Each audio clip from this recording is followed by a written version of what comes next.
Today I'm feeling for some escovitch fish, and I bought me some fish, onions, scallion, and thyme.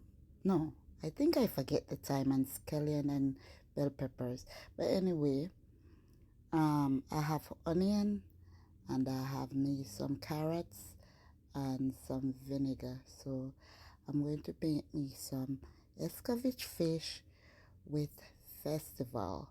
So remember guys, I forget some of my ingredients, but I'm going to do what I can do.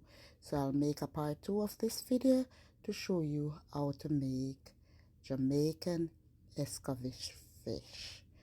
Please watch and enjoy the video. Thank you.